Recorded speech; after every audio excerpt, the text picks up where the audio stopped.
राधे राधे। जय श्री कृष्णा। आप सभी भक्तों को मार्गशीर्ष अगहन मास की हार्दिक शुभकामनाएं। भगवान श्री कृष्ण की कृपा से उम्मीद है आप सभी भक्त स्वस्थ होंगे, मस्त होंगे। आप सभी की मंगल कामना के साथ चलिए आज के इस वीडियो की शुरुआत करते हैं। वीडियो के शुरुआत में एक कहानी के माध्यम से हम यह जानेंगे कि कर्ण को ही सबसे बड़ा दानी क्यों कहा जाता है। एक बार की बात है जब भगवान श्री कृष्ण अर्जुन के साथ कहीं जा रहे थे। रास्ते में अर्जुन ने श्री कृष्ण से पूछा कि प्रभु, एक जिज्ञासा है मेरे मन में, अगर आज्ञा हो तो पूछूं। तब श्री कृष्ण ने कहा, अर्जुन, तुम मुझसे बिना किसी हिचक कुछ भी पूछ सकते हो। तब अर्जुन ने कहा कि मुझे आज तक यह बात समझ नहीं आई है कि दान तो मैंने भी बहुत किया है, परंतु सभी लोग कर्ण को ही सबसे बड़ा दानी क्यों कहते हैं। यह प्रश्न सुन श्री कृष्ण मुस्कुराए और बोले कि आज मैं तुम्हारी यह जिज्ञासा अवश्य ही शांत करूंगा। तब भगवान श्री कृष्ण ने पास में ही स्थित 2 पहाड़ियों को सोने का बना दिया। इसके बाद वह अर्जुन से बोले कि हे अर्जुन, इन दोनों सोने की पहाड़ियों को तुम आसपास के गांवों में बांट दो। अर्जुन प्रभु से आज्ञा लेकर तुरंत ही यह काम करने के लिए चल दिया। उसने सभी गांव वालों को बुलाया। उसने कहा कि वह लोग पंक्ति बना ले, अब मैं आपको सोना बांटूंगा, और सोना बांटना शुरू कर दिया। गांव वालों ने अर्जुन की खूब जय जयकार करनी शुरू कर दी। अर्जुन सोना पहाड़ी में से तोड़ते गए और गांव वालों को देते गए। लगातार 2 दिन और 2 रातों तक अर्जुन सोना बांटते रहे। उनमें अब तक अहंकार आ चुका था। गांव के लोग वापिस आकर दोबारा से लाइन में लगने लगे थे। इतने समय पश्चात अर्जुन काफ़ी थक चुके थे। जिन सोने की पहाड़ियों से अर्जुन सोना तोड़ रहे थे, उन दोनों पहाड़ियों के आकार में जरा भी कमी नहीं आई थी। उन्होंने श्री कृष्ण जी से कहा कि अब मुझसे यह काम और न हो सकेगा, मुझे थोड़ा विश्राम चाहिए। प्रभु ने कहा कि ठीक है, तुम अब विश्राम करो, और उन्होंने कर्ण को बुलाया। उन्होंने कर्ण से कहा कि इन दोनों पहाड़ियों का सोना इन गांव वालों में बांट दो। कर्ण तुरंत सोना बांटने चल दिए। उन्होंने गांव वालों को बुलाया और उनसे कहा, यह सोना आप लोगों का है, जिसको जितना चाहिए उतना सोना ले ले। ऐसा कहकर कर्ण वहाँ से चले गए। यह देखकर अर्जुन ने कहा कि ऐसा करने का विचार मेरे मन में क्यों नहीं आया। श्री कृष्ण ने अर्जुन को शिक्षाप्रद भाव से कहा। इस पर श्री कृष्ण ने जवाब दिया कि तुम्हें सोने से मोह हो गया था। तुम खुद यह निर्णय कर रहे थे कि किस गांव वाले की कितनी ज़रूरत है, उतना ही सोना तुम पहाड़ी में से खोद कर उन्हें दे रहे थे। तुम में दाता होने का भाव आ गया था। दूसरी तरफ कर्ण ने ऐसा नहीं किया। वह सारा सोना गांव वालों को देकर वहां से चले गए। वह नहीं चाहते थे कि उनके सामने कोई उनकी जय जयकार करे या प्रशंसा करे। उनके पीठ पीछे भी लोग क्या कहते हैं, उससे भी उनको कोई फर्क नहीं पड़ता। यह उस आदमी की निशानी है जिसे आत्मज्ञान हासिल हो चुका है। इस तरह श्री कृष्ण ने खूबसूरत तरीके से अर्जुन के प्रश्न का उत्तर दिया। अर्जुन को भी अब अपने प्रश्न का उत्तर मिल चुका था। दान देने के बदले में धन्यवाद या बधाई की उम्मीद करना भी उपहार नहीं, बल्कि सौदा कहलाता है। यदि हम किसी को कुछ दान या सहयोग करना चाहते हैं तो हमें यह बिना किसी उम्मीद या आशा के करना चाहिए, ताकि यह हमारा सत्कर्म हो, न कि हमारा अहंकार। आगे के इस वीडियो में हम मार्गशीर्ष अर्थात अगहन मास के महात्म कथा के 5वें अध्याय का श्रवण करेंगे, जो कि स्कंद पुराण के विष्णु पृष्ठ से लिया गया है। चलिए शुरू करते हैं। मार्गशीर्ष माह महात्म अध्याय 5। ब्रह्मा जी भगवान श्री हरि विष्णु से कहते हैं कि हे प्रभु, मुझे बताइए कि पंचामृत से आपको स्नान कराने से क्या फल प्राप्त होता है, और शंख के जल से स्नान करने से क्या फल प्राप्त होता है। तब भगवान श्री हरि विष्णु कहते हैं कि यदि कोई व्यक्ति मेरे सिर पर दूध डालकर मुझे स्नान कराए तो कहा जाता है कि प्रत्येक बूंद का पुण्य 100 अश्वमेध यज्ञ के बराबर होता है। दही से स्नान करने पर दूध से स्नान करने से 10 गुना फल मिलता है। घी से स्नान करने पर 10 गुना फल ज़्यादा मिलता है। शहद से स्नान करने पर 10 गुना फल ज़्यादा मिलता है। शक्कर से स्नान करने पर और भी अधिक फल मिलता है। सुगंधित पुष्पों से मिश्रित जल और मंत्र जप से स्नान करना सबसे श्रेष्ठ माना गया है। द्वादशी और 15वें दिन मुझे गाय के दूध से स्नान कराना महान पापों का नाश करने वाला है। जैसे दूध से दही आदि पदार्थ बनते हैं, वैसे ही मुझे दूध से स्नान कराने से शेष समस्त कामनाएं पूर्ण हो जाती है। मुझे दूध से स्नान कराने से सौभाग्य और सुख की प्राप्ति होती है। दही से मीठा भोजन प्राप्त होता है। जो मुझे घी से स्नान कराएगा वह मेरे लोक वैकुंठ को जाएगा। जो मनुष्य मार्गशीर्ष मास में मुझे शहद और शर्करा से स्नान कराता है वह स्वर्ग जाता है और स्वर्ग से वापस आकर इस लोक में राजा बनकर जन्म लेता है। जो मनुष्य मार्गशीर्ष मास में दूध में मुझे स्नान कराता है उसे पृथ्वी पर हाथी घोड़े और रथों से भरा राज्य प्राप्त होता है। स्वर्ग लोक में वह चंद्रमा इंद्र रुद्र और वायुदेव को जीत लेता है। मार्गशीर्ष मास में दूध से स्नान करना उत्तम है। दूध से स्नान करने से तेज की प्राप्ति होती है, इससे पुष्टता बढ़ती है। मुझे दूध से स्नान कराने से सभी दुर्भाग्य नष्ट हो जाते हैं। हे पूज्यवर, जो व्यक्ति मार्गशीर्ष में मुझे पंचामृत से स्नान कराता है वह पृथ्वी पर अपने बंधु बांधवों द्वारा विलाप करने योग्य दयनीय स्थिति में कभी नहीं पड़ता। जो मनुष्य एक गोवर्णी गाय का दूध पीकर मुझे स्नान कराता है उसे 100 गोवर्णी गायों के दान का फल प्राप्त होता है। यदि कोई गुरु मार्गशीर्ष मास में शंख में तीर्थ जल लेकर उसकी एक बूंद भी मुझ पर डाले तो वह अपने कुल का उद्धार कर देता है। जो मनुष्य शंख में पीले रंग की गाय का दूध भरकर भक्तिपूर्वक मेरी स्तुति करता है उसे समस्त तीर्थों के दर्शन का फल प्राप्त होता है।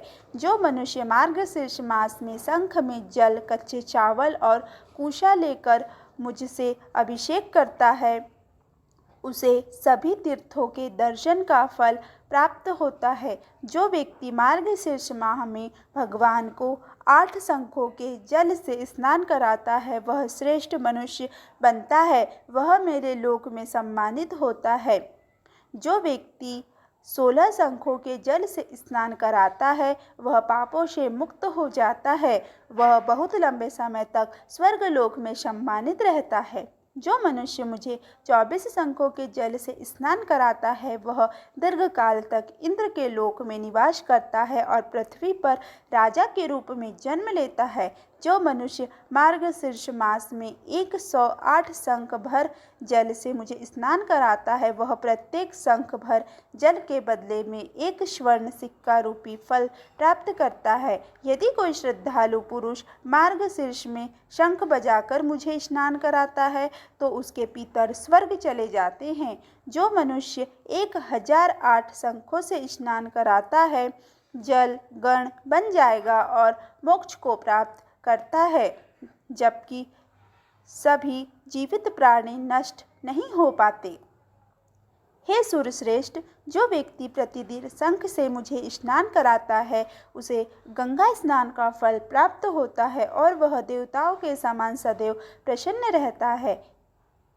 जो मनुष्य शंख में जल लेकर नारायण को नमस्कार करता है और मुझे स्नान कराता है वह सभी पापों से मुक्त हो जाता है। जो मनुष्य मेरे पैरों के जल को शंख में रखकर तिल के बीजों के साथ मिलाकर सज्जन वैष्णवों को पिलाता है उसे चंद्रायण का फल प्राप्त होता है, चाहे जल नदी तालाब कुआं आदि से लिया गया हो। यदि उसे शंख में रखा जाए तो वह गंगा जल बन जाता है।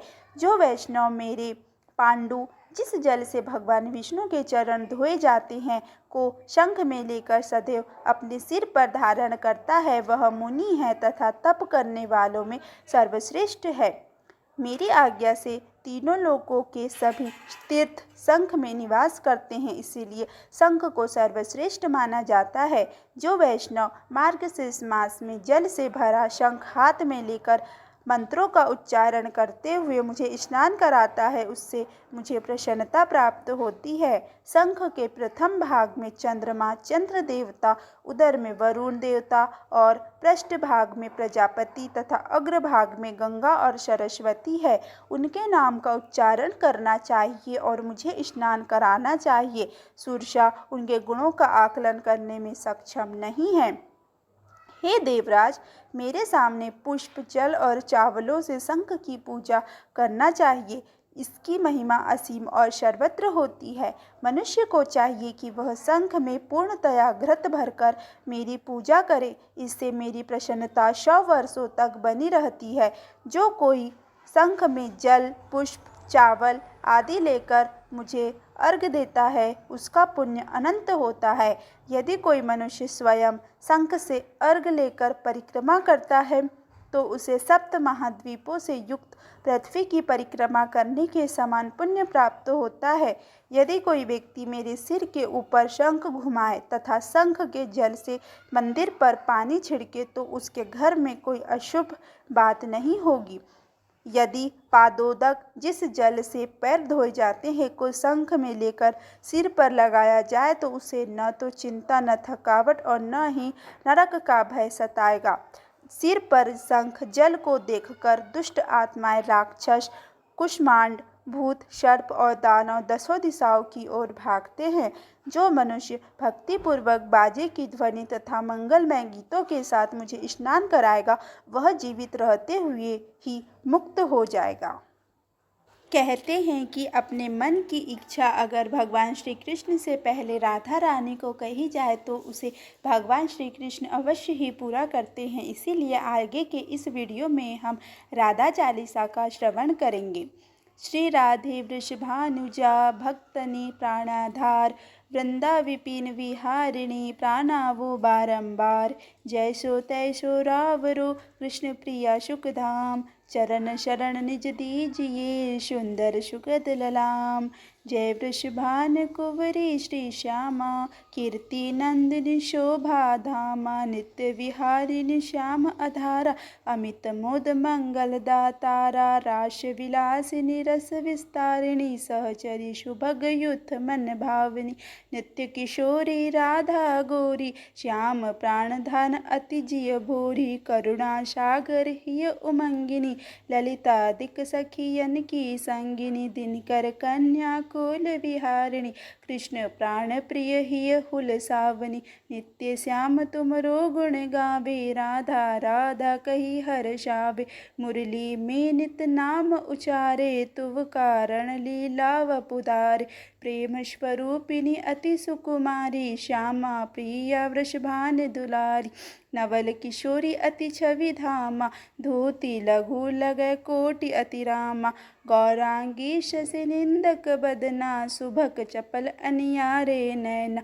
जावक युत युग पंकज चरना, नुपुर धुनि प्रीतम मन हरना, संतत सहचरी सेवा करही, महामोद मंगल मन भरही, रसिकन जीवन प्राण आधारा, राधा नाम सकल सुख सारा, अगम अगोचर नित्य स्वरूपा, ध्यान धरत निश दिन ब्रज भूपा, उपजे ऊजाशु अंश गुण खानी, कोटिन उमा रमा ब्रह्माणी, नित्य धाम गोलोक विहारिणी, जन रक्षक दुख दोष नसावनी, शिव अज मुनि सनकादिक नारद, पार न पाई शेष अरुशारद, राधा शुभ गुण रूप उजारी, निरखिय प्रसन्न होत बनवारी, ब्रज जीवन धन राधा रानी, महिमा अमित न जाए बखानी, प्रीतम संग देहि गलबाही, बिहरत नित वृंदावन माई,